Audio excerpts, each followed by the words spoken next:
Hello, everybody. Welcome to Play with Ed panel. Play with Ed project is a part of a broader project, Gender Responsible Management, Sharing of Unpaid Work, run by UN Women Serbia in cooperation with Coordination Body for Gender Equality and with the support of the UK government and the British Embassy. And the project Play with Ed aims to create specialized workshops with fathers and their children throughout Serbia and create a fatherhood movement to promote the importance of the equal participation of fathers in the upbringing of their children. This project has been created in response to global challenges as women perform as much as 3 times more unpaid care work compared to men, and on average they spend 10 years of their life on that kind of work. Unpaid care work is not perceived as work at all and is not calculated in GDP, although it creates value larger than many economic sectors.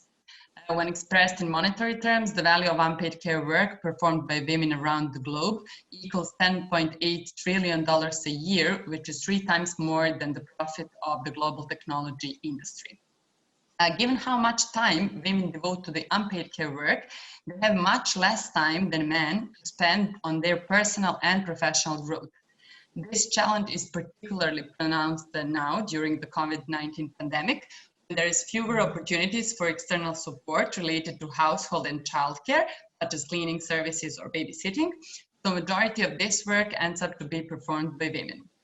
Also, the pandemic brought to light the importance of digital literacy in every single segment of life, and that is yet another area where women are lagging behind, as women have lower level of digital literacy than men. And this is also to a large extent due to a lack of time women can devote to their professional development. Today, we will speak about macro implications of unequal burden of unpaid care work, as well as of policies targeting this issue. In particular, we will speak about the impact of unpaid care work on economic and social development, gender inequality on labor market, corporate policies to increase inclusiveness and gender equality, and strategies for more equal distribution of unpaid care work, such as so known 4R strategy, recognition, reduction, redistribution, and representation of unpaid care work. I'm honored to talk about these topics with our guests, Mrs. Rebecca Fabrizi, Deputy British Ambassador to Serbia, Mrs. Alexandra Triantafilido, IKEA Regional Director for HR and a member of IKEA Board of Directors, and Mr. Joachim Ven, Deputy Swedish Ambassador to Serbia. I would like for the beginning to invite Mrs. Fabrizi to give us an introduction to today's discussion, as this important project is supported by the UK Aid and British Embassy, which have recognized the need to raise awareness on this topic in Serbia. So, Rebecca, the floor is yours. Thank you very much. I hope everybody can hear me okay and see me. So thank you very much for the introduction. So it's a great pleasure for me to greet you on behalf of the Embassy. So as you mentioned, this project has been supported by the UK government through the Good Governance Fund. And this fund was established 5 years ago in 2015. And we've helped reform and democratization processes in Serbia to the tune of more than 20 million euros since then. We think that we're doing some very useful and constructive work, and we're really happy to be able to support this excellent project. So this project, the main aim is to design and budget policies that will address the issue of unpaid care work in Serbia, and also these other issues around that which you've set out. And we've seen that through the project, there's been this analysis of the economic value of unpaid care work in Serbia, which I think is extremely interesting. Some of the results are pretty eye-catching. We all had some notion, of course, that there was a problem in this area, and of course it's absolutely not unique to Serbia.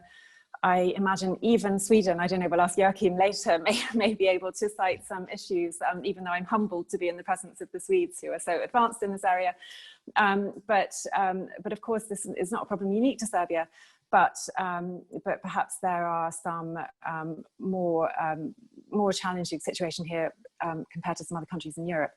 To make policy change, of course, you don't need just to know there's a problem, you need evidence, and now we have some convincing evidence. And it is, of course, really helpful if governments can continue to collate this evidence to raise awareness and have a really good basis for looking at policy change over the long term.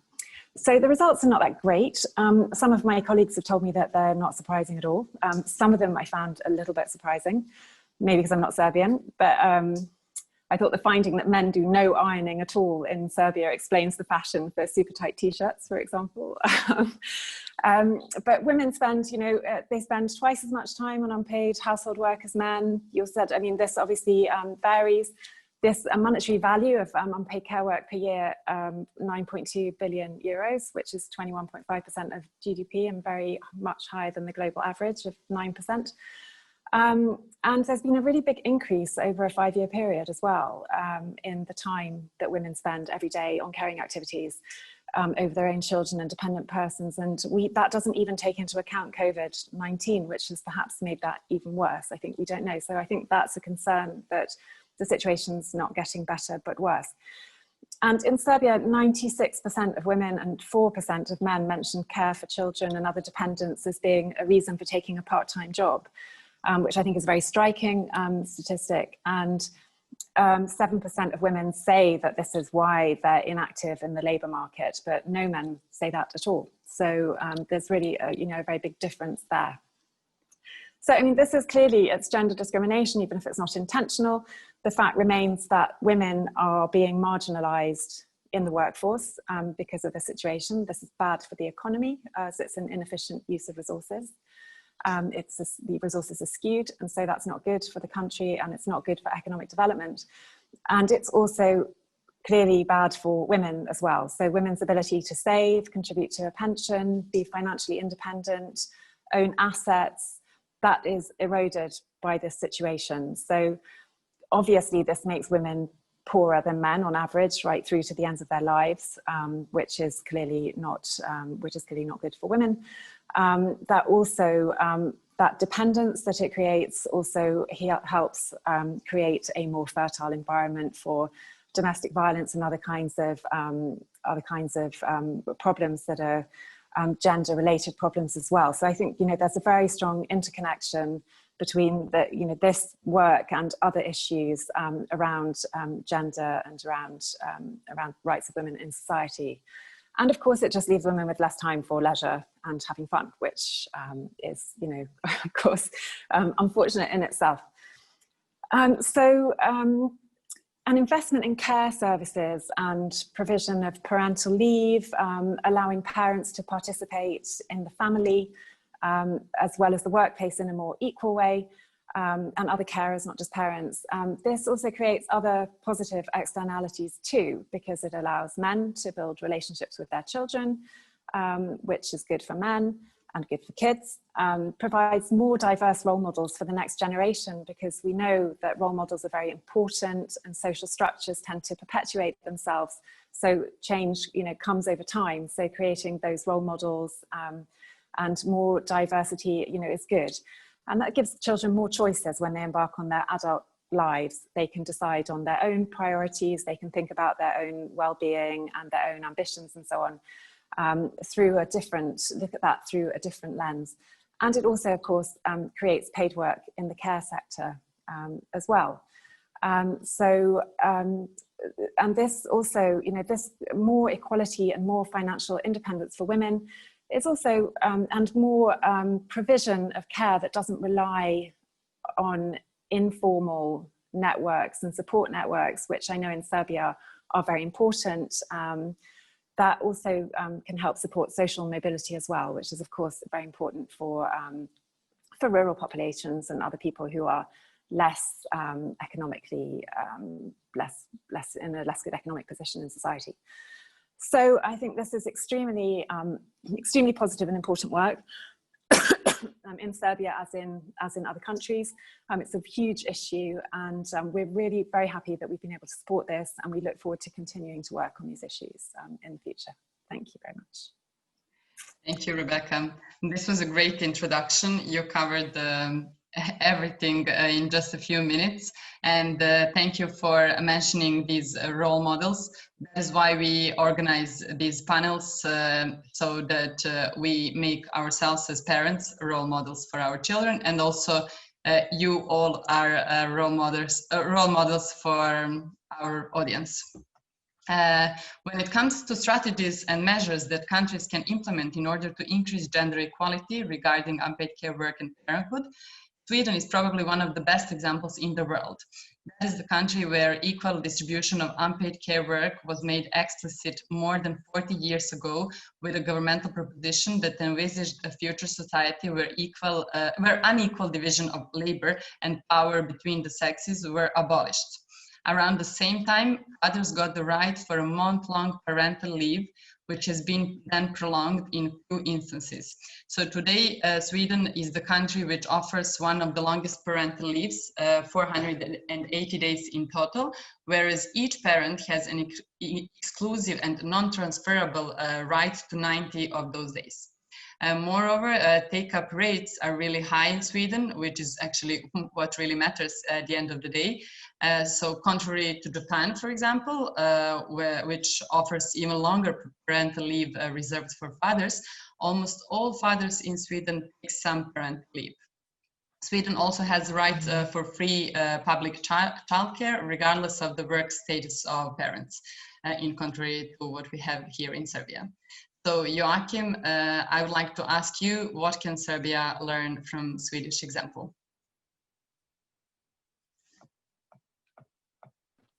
Thank you. I hope you can hear me now. Yeah. I first want to thank you, Valentina, and also Afa, to bring this topic up. I think you can't enough stress these issues and point to them and look at our children and the future and see that this is one of the most crucial questions for all societies, to have this balance between also, you know, leave the power to the family, but also have some political will from the politicians to actually have some strive for gender equality, which is, as Rebecca said also, it's an economical issue. It's an economical issue to actually have a greater workforce in the society. And for me also, it's interesting that all these issues more or less always are discussed by women, leaving the men a little bit behind. So I think also that we should change this attitude, that actually trying to get men more involved in these issues, which is also crucial for the men, not just for the women. So what Sweden has done, and maybe what Serbia can be learning from, is that we had this political will from the 60s. You know, this has been a long process for Sweden. We had more or less a very radical government in the 60s and 70s that really wanted to change the mindset of men, but also regarding women. We saw the workload that women had, you know, historically, and we saw also that this was something that you know, was built up by a women movement in not just Sweden, but the whole world, more or less, at that time. So combined with this strong force from women liberation movement, so to say, and also politicians that actually answered up to this, we have now a social security system with within also where we count, you know, regarding not just healthcare, but also regarding children and parental leave and so on, which is one of the best in the world, which I'm very proud of. But that doesn't really mean that everything is 100% good. This is something that we have to strive for every day. And this is also something which is on the top of the agenda for more or less all the parties in Sweden, actually. So that is something that I miss here. You seldom hear the political parties talk about these issues. We have a commissioner for equality and human rights that talk about these issues, but I would like to hear politicians talk more about men's participation when it comes to being at home, for example. I just can see on myself, I was on parental leave for 5 months with my son, which is, I have to say, one of the best times in my life. And it gives so much, not just for my son, but also for me myself. So role models is also good. Role models we had in campaigns in Sweden at that time. You had those big guys waiting lifts, telling to people that we are actually home with our children. This is not just women work. This is also something that we had to contribute with. So and the third thing I would like to stress, which I reckon that IKEA and Alexandra will also underline, is that you have to make the ability for men to work in a way that also they can be home with their children. And that has also been more or less accepted in my country now. No one wants to work in a firm that don't have these opportunities for dads to be at home. Then they actually go to another employer, which is also something that keeps pressure on the employer.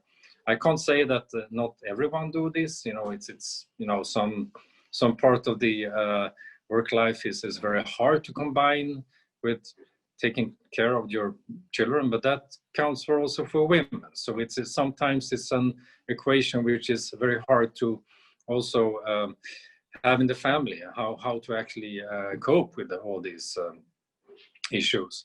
And that brings me to the fourth point, is that you have to also have a discussion. You can't leave it all to the politicians. You have to have a good discussion at home and at the kitchen table together with your family, and or for example, or na primer for between men and the women, the wife and the husband, to actually deal with these issues in a way that actually are doable for the whole family. So that's what I think is at least I think it's as important as to have politicians that actually are driving and fighting for these issues. Thank you very much, Joachim. You made a great comparison between what politicians can do and what we ourselves can do, regardless of what politicians do. And thank you also for mentioning this importance of role models. That is why during these panel discussions, we always had men from C-level positions from famous and big companies. They are authorities in their companies, and that's also in the society. So when we speak about these companies, IKEA is the best representative of the Swedish system of values in the Serbian market, and it has two major family-friendly measures which make it outstanding in our environment. And the first measure is a paid father's leave, which allows fathers to take a month-long paid leave upon the returns of mothers or their wives from maternity leaves.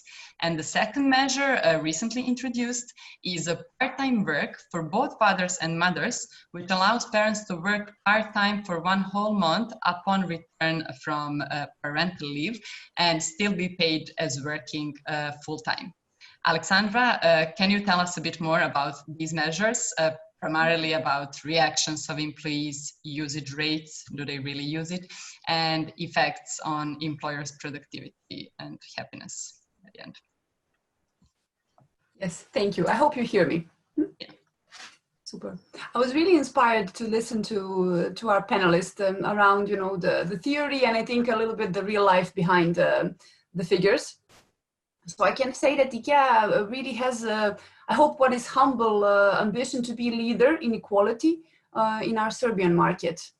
And it is a privilege, but I also want to say it's a responsibility as a company to do so. So these would be maybe my first key words. Equality for us is at the heart of what we believe is human right, what is the right thing to do. And I think I linked to maybe what you, Joachim, was saying around it. It also is extremely important to transfer that from work environment to home environment as well. And then a leader at life at home can have a different meaning than for IKEA in this angle. We have also started our journey 3 years ago with a really humble ambition to clean our own house, first of all. to use that metaphor. We were working really to set the base when it comes to equal pay, that our ladies and our gentlemen in the organization are paid equally for equal work. And I have to say, I'm so proud that we are, as IKEA Serbia and Southeast Europe, leading in INCA, in an IKEA environment with a zero gap. So we are paid equally. And then we also focused on equal representation. So we have the male and female leaders joining us, and equal opportunities to develop in the way how we work with our development programs. And for me, this area is particularly important because I think it sends a very strong message to our women colleagues around that everything is possible. And then we are here to support the ambition and the journey and the dream. So we get equal opportunities.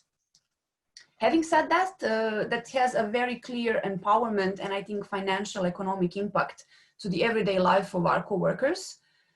And we did that in the first 2 years. And then we had an aha moment, realizing that we approach it as an employer, as a corporation, but we didn't link so much to the life at home that we found equally or even more important. And hence what you were saying, the two amazing initiatives that were a co-creation over a very exciting cup of coffee, if you can imagine that, from our HR teams, our communication team, our commercial team. So it's a joint effort. So I think my next key word would be together. And I think we also mentioned it, together, us as a companies, our governments, our NGOs, and people who believe in this. So we wanted to put this on the table, the fact that women do perform unpaid work. And I want to be personal by saying that after a really long day yesterday, I came to home and the first thing I did, I took a mop and started cleaning because that wasn't done. I can say in defense, my husband does the cooking, so we can come to that. But it is true that women do work unpaid work at home more and take care of children more. And in COVID, I think it was all the more relevant with online school and who took care of, for example, that segment.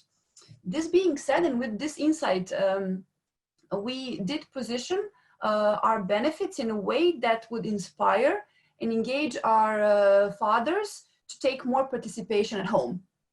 And I really want to state that we started from a goodwill. We truly believe that our fathers, our colleagues want to participate and want to contribute and want to share the family moments. And then from a legal landscape, but I also can say society in Serbia here does not support that.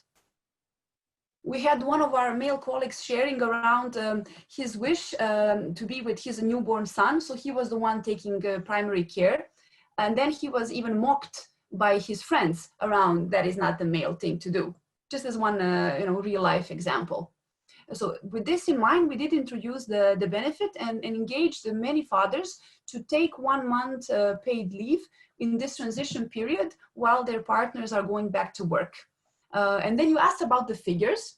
We were a bit worried around, it sounds like an offer you cannot refuse. 1 month to stay at home with the family, with people who you value the most, but it did take time to pick up.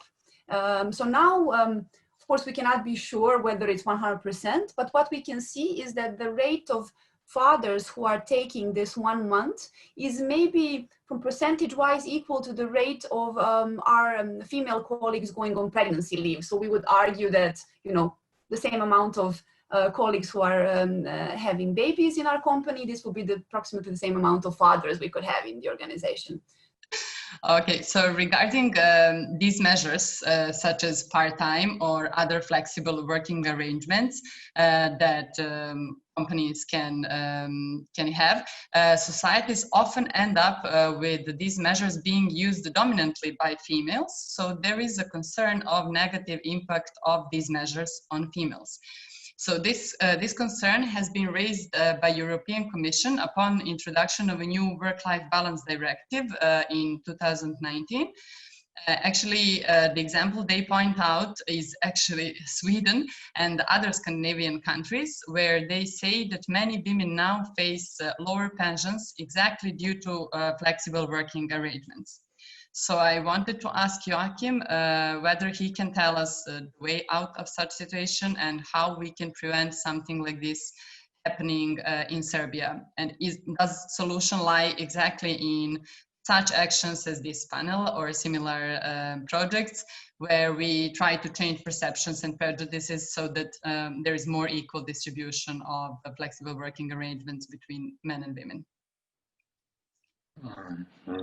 Yes, a good question.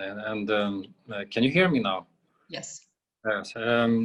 No, it's a good question, and it's a hard question to answer. But I think what I also said from the beginning, it takes continuity, it takes political will. It takes also a good discussion between man and woman in the family, because sometimes I also see that some women has some problems to let go when it comes to actually go to work. You know, we have those examples also, that you have a discussion at home, and there is also women who prefer to be at home.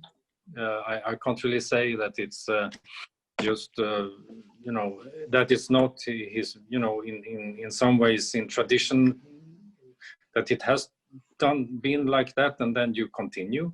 Could be like that, but it's also a history of that the man is earning more, and because of that, it's more profitable that the man works and the woman is at home. So I think you also have to see on the fact that women are paid generally lower than men. And that also becomes clear when you see what kind of employers women more or less have. More men is working in the private sector, which is generally more paid. So you have to have opportunities for both men and women to shift. I'm, for example, working for the government is more or less becoming more and more women-dominated area of work, because you have in the government, you provide a better environment for both men and women to be home with children if you compare to the private sector. Private sector is very focused on the you know, revenue and creating revenue for the owners of the company, and you don't really have that kind of focus regarding the government sector. So political will, a discussion more or less every day, both at the kitchen table for families, but also regarding the political parties. And you always have, at least in Sweden, political persons who are stressing these issues all over again, and pushing the government actually to do things. You have also a civil society that pushes things in the right direction, like you know, you stress these things, and you hope to have like a debate on maybe a higher level on political level. For me, it would be great, for example, if your president would go out and say that I would actually say now that I will be home at least a week with my child, you know, just to spend some time and focus on my family, and also maybe to have a comment to say that I will also let my wife actually start to have a little bit less burden when it comes to home and that kind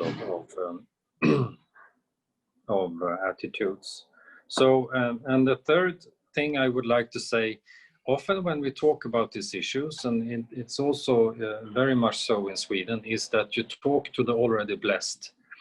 You talk to the already blessed, and then you come in some kind of a conflict situation with those who are engaged in these issues, and those who think you are pushing us too much in these issues. So I think cooperate between men and women in these issues are absolutely crucial. Otherwise, we will just, you know, go further away from each other in these issues. So we have to meet in the middle in some ways in these discussions. For example, today, you know, we have to understand that we are not thinking alike, everyone. We are not, you know, the same. We have different kind of agendas, both men and women, and to understand each other, to have tailor-made solutions as much as we can. I think it's also very, very important.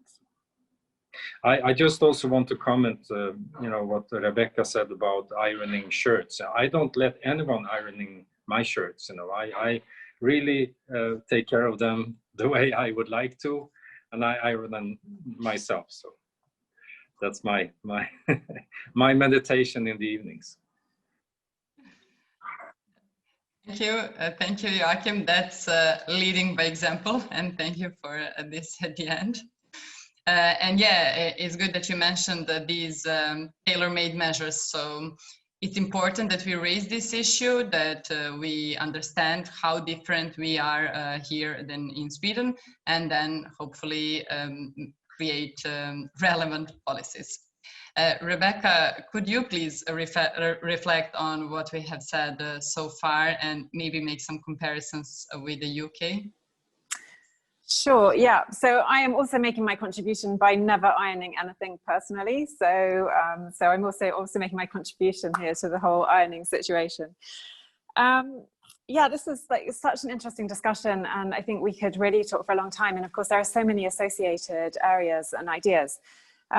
In the UK, there's certainly things have been improving. So the statistics show that UK fathers' time spent looking after babies and young children has increased over the last 50 years. So there's, you know, to show this. And in fact, actually, parents' time looking after their children in general has increased a lot over the last 50 years. And I think this is partly because perhaps some other household tasks have become less time consuming because of technological innovation, and also more accent socially on the importance of parents being involved in their children.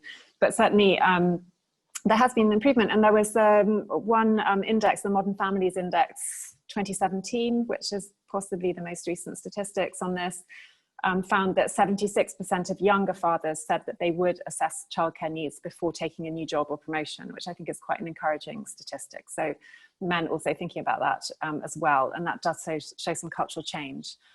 And my personal experience, I've had some experience of going to universities and talking to students, so about working in public service or about the policy areas which I deal with, and I've always found that students are extremely interested in asking questions about career structure and flexibility and all of that kind of thing when working in public service, and those questions are equally of interest to the young men as to the young women, which I found very surprising at the beginning and also very encouraging. So I think that we do have a sign there of some cultural change. In my organisation in the civil service, so we now offer shared parental leave, so men can share parental leave. I think this is so important, and both Alexandra and Joachim, you've pointed to some of the issues here, which are really very, very important. One of them, I think, is the fact that maternity leave cements a relationship between mothers and children, which then establishes a pattern. And it then can become difficult for fathers to participate, either because mothers become quite controlling about that relationship, children seek out their mothers more than their fathers, or just because there's a lack of understanding about what needs doing, it seems complicated, and it can establish a pattern where mothers take on that care and fathers continue not doing it and focusing on other things. And so having this shared leave and men taking the leave and actually spending time. So I'm really glad that you loved your 5 months with your baby, because I know there's some studies which show that men aren't always so enthusiastic. But to have a real understanding, first of all, to build that relationship, to understand like all the things that need doing, and to really understand, you know, the incredible volume of work that these very small people create in our lives as well. So, and that can establish a pattern which then can continue through childhood, where the children see their father as as a figure who provides daily care, as well as just kind of coming home and offering 5 minutes of fun late in the evening. I think that's really important. On this point about, whether people really enjoy it, I think there been a really interesting policy in Spain recently of obliging fathers to take share parental leave, which was intended to raise the birth rate and had the opposite effect, because the men who did spend time looking after children stopped wanting to have any children, because I think perhaps there'd culturally been a low realization of how much work it was. I cite this not because I want to suggest that we should, obviously that's problematic in many ways, but I do think this is a whole nother discussion that would take a long time. But when issues are only faced by women, we see generally that the political will to address them is lower than when they're issues which are also confronting men. And I think that's perhaps a bit of a generalization, but I feel quite comfortable in saying it. So I think that men and women dealing with issues about whether you can find childcare that suits your needs and so on raises it up the political agenda and makes it more likely that we will find solutions. And I say this for all countries, not specifically for the UK or for Serbia. So when it comes to our office here, I'm just really glad to be able to report that 2 of my male Serbian colleagues did take paternity leave last year from our embassy. So that was good, very encouraging, and we certainly absolutely support that. And I will have a look at the IKEA video and hope that I can distribute that around to my colleagues. So I think that just finally, I'd just like to say, this incremental change and cultural change is very, very important. When we say that women are choosing to stay at home and look after their kids, I think sometimes that idea of choice is not a pure choice. So of course it's a valid choice to decide that you want to look after your children. But if men are hardly ever choosing to look after their children rather than participate in the workplace, and women are doing that frequently, I think it's really important that we're investigating all of those reasons why. Is that based on a financial calculation? And is that financial calculation coming about because of actual unfair policies or policies that are discriminating against women and marginalizing them in the workforce and financially through their lives? These areas of policy are very much interlinked. And so there's a huge amount of work to do in this area. I think it's extremely interesting. And so thank you very much for this fantastic discussion. Thank you, Rebecca. And thank you for pointing out at these issues of unequal representation of men and women in the labor market, and also in politics. As you said, that politicians are less likely to deal with issues that women primarily face. So that's a good introduction for my next question. When talking about this unequal distribution of unpaid care works, we always stress out the importance of freeing up time for women to devote to their career development, either professional development like digital literation and professional education, or networking, for example. And at the moment, women in Serbia have much lower rates of participation on labor market, earn lower wages, as we already said, and are less represented on managerial positions. There's only 30% of women in managing boards. So I would like to ask Alexandra, because IKEA is known for its wide set of actions regarding women empowerment, as Alexandra also already mentioned. And I wanted just to mention that IKEA Serbia, together with us at AFA and with the support of Swedish Embassy, initiated the creation of an alliance aimed at increasing the number of women in managerial and other high positions in Serbia. So I wanted to ask Alexandra what she can tell us, how to motivate other companies to follow this example and learn from IKEA. I think I want to answer through a key word, a little bit of a personal sharing in the end, and a bit of facts. So first, the key word is together again, because this, what you mentioned, the recipe between us as companies, the government and the NGOs together, working on something we believe is right, proved to be the easiest way forward. Easy doesn't mean that it wasn't a lot of effort, and I think commitment from all of us. So I strongly believe in that concept. And then, of course, you can be a bit provocative and say, okay, why would us as companies embark on this journey? Isn't it a matter of legislation and the government, et cetera, to set the frame first? Then I want to link to lead by example, because I think we here as companies present employers, and we touch the lives of the thousands of people together in the CEO Alliance. So by the way we frame our rules on how we work and what we promote, what we choose to invest to promote in benefits and frames, touches the lives of thousands of people directly. And I think this is where the privilege and responsibility comes into place, because we do have a responsibility as leaders to be the role model of a society. And I can say a company is a society in itself, right? On a smaller scale, on how we do things. And then maybe more personal sharing, if you allow. I know we were talking about ironing. I also don't iron. My husband doesn't as well. So it's, I think, one of the biggest fights in the house. When I was nominated for this position as a first time as an HR director, you would expect I would have received congratulations, right? From the many enthusiastic friends around me. What I received was more an environment of, oh my God, how is your husband taking it? Oh, not good for you, but how is he? Who will now take care of the kid? And I think it says a lot about where the society is. And I have to say, IKEA at that time, with the very simple things, with the bravo from my colleagues, with the support from my line manager, with the role models I saw in the organization, helped me mentally deal with it. So it is a concept, but I think it's an everyday reality of what we as leaders can do to create a frame, but also to be there personally to support and show.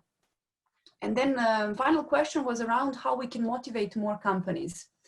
In IKEA SCE, investing in equality and all of these benefits are investments is not considered a cost.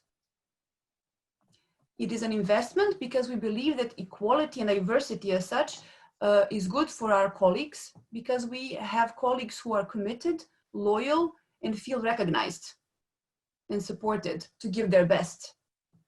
It is good for our business because diverse teams are proven to be more creative. They are faster at problem solving. They find better ways quicker. And this all results in the end, if you want to be blunt, a better bottom line. And in the end, the customer, and not only that the customer can meet the many different faces of IKEA with the many different co-workers that we have, but I also am very happy to see, especially now with the COVID crisis, and even in Serbia, a stronger cry for purpose-led companies, that you have the ability to choose and to link to a brand that has a meaning and that stands for something and decides to invest in something meaningful. So I think what better pitch than that? It's good for the co-workers, good for the business, and good for your customer as well. Yeah, exactly. As you said, working together on the issue for everybody. So we all work together on something that is good for everybody. And this is why we deal with this issue, not only, I mean, not deal, but we always stress out that greater participation of fathers in parenthood is not good only for children, but also for fathers themselves and for their wives. And as you said, also for companies and for societies as a whole. And we see this example of Scandinavian society, which have equal representation in all processes. And these are the happiest societies, as we all know. So for the end, I would like to ask all of you one personal question, although we did have some personal examples during our discussion, but I would just like to ask you, how would you describe your experience of raising a family in Serbia and how you would compare it to your native countries, or in Alexandra's case, the native country of her husband? So Rebecca, I would start from you. Thank you. Well, first I'd like to say that I want to work for IKEA now. I don't know about everybody else listening. That was a really good pitch. So I have to say that oddly, I've never actually lived as a parent in the UK. So I have brought up my 3 children in China, Switzerland, Italy, Belgium, Australia, and Serbia. So I've got quite a varied range of experiences. And they're a little older now, and so that makes things complicated in different ways than when they were young. But my experience as a parent is that the things that you need are childcare that you can trust. So you need high quality childcare. You either need a nanny that you trust, or you need a nursery that is in a place that you can get to without having to commute with 3 children under the age of 5 on the metro or whatever, and where you feel like the staff are taking good care of your kids, and you feel that you don't have to spend the whole day worrying about the welfare of your children. So you need to be able to remove that burden from yourself. And also you need to have access to safe, to good healthcare that's always accessible all the time, in order to, they're I think the key things that as a parent can make your life work really well. So, you know, I had the good fortune to spend time when I had babies in Switzerland, with its fabulous healthcare system and very wonderful public facilities, which were very lovely. And also to enjoy some excellent state childcare in Italy that was really, really good. And in Belgium, the wonderful thing of wraparound childcare, both before and after school, and every single day of the school holidays on the premises of your local school, you know, which I think things which are, you know, really wonderful. So in Serbia, my kids have been a little older, but what I've really appreciated here is that, you know, we're living in a city that is relatively safe compared to many capital cities around Europe, where teenagers can be independent, and where parents can feel comfortable with their teenagers taking on their independent lives, and where people are very kind and very kind to children, and very welcoming to children. And that's been extremely nice for me. But they've been a little older while we've been here, so some of those kind of fundamental issues around childcare have been much easier for me to manage. Yeah. Thank you, Rebecca. This was great that you could compare it to so many countries. And Alexandra, what would be your examples and comparisons? Yes, I can say, although I'm not a cultural expert, I will just take care of the light. I'm sorry, I know we are live. Now it's better.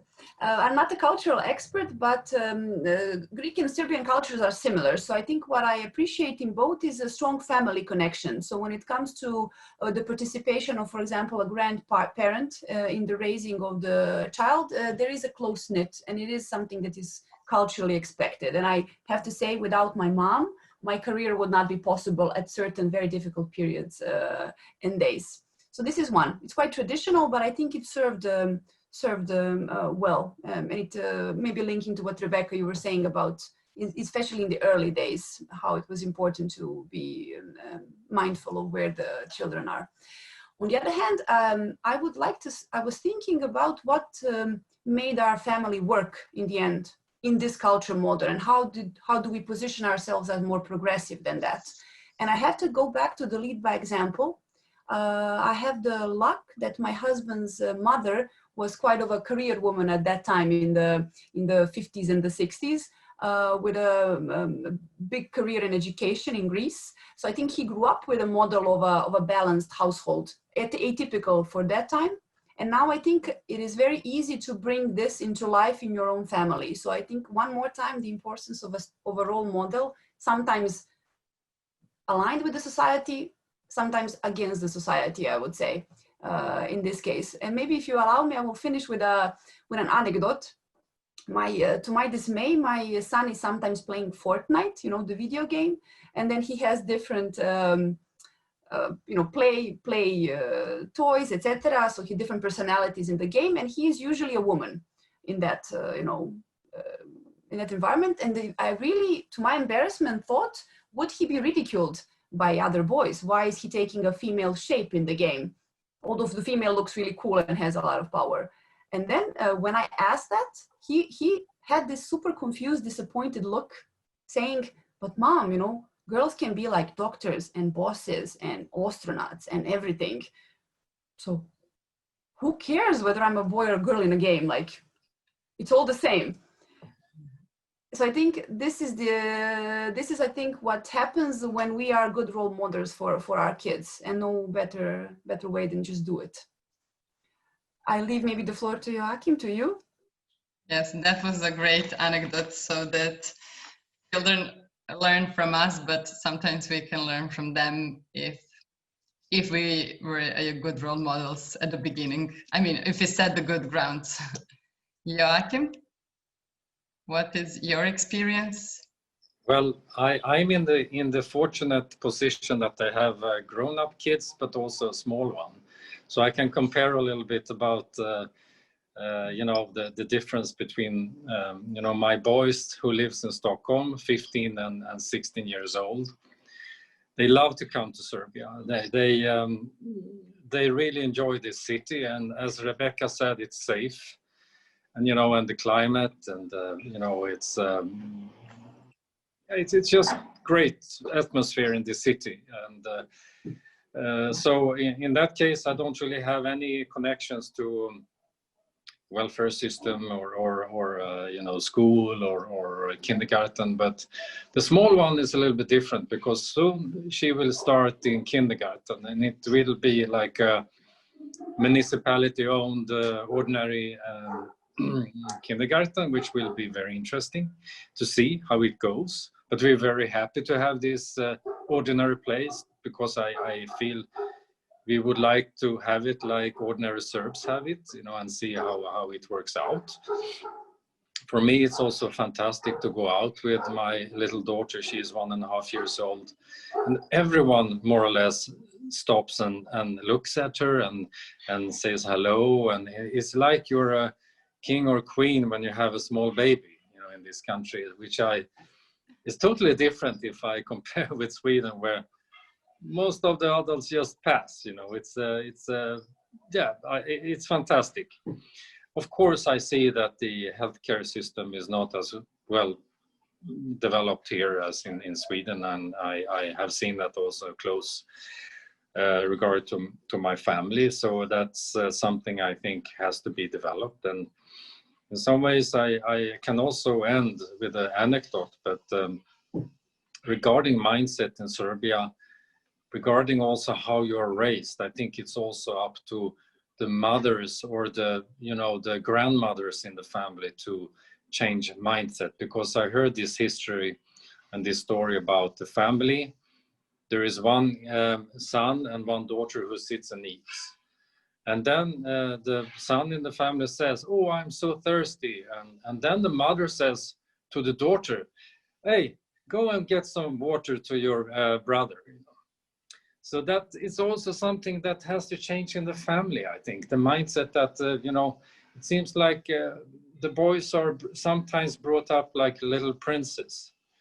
And so I hope that will be changed. And I just have to say also, when I go to the play, you know, the park with my daughter, there's a lot of dads also there playing with their children. So I think they're also a generation thing, which actually are developing quite rapidly also in Serbia. So I'm optimist, really. Yeah, from our research, it really seems it's a generation thing, and that with younger generations, things are very much different and are changing quite in a good direction, and quite fast. So we are also optimists that it will go that it will continue to go in a good direction. And I hope that with this discussion that we set some grounds for further brainstorming on this topic, for some policy changes. As you said, that we need to show the evidence in order to have policy changes, in order to motivate all stakeholders in society to work together on these issues. And yeah, we will continue working on this topic, and thank you very much for your inputs. This was very interesting to make such international comparisons and get some lessons that we can learn and some examples that we can be led by. Thank you very much, and I invite our audience to listen to us again next week.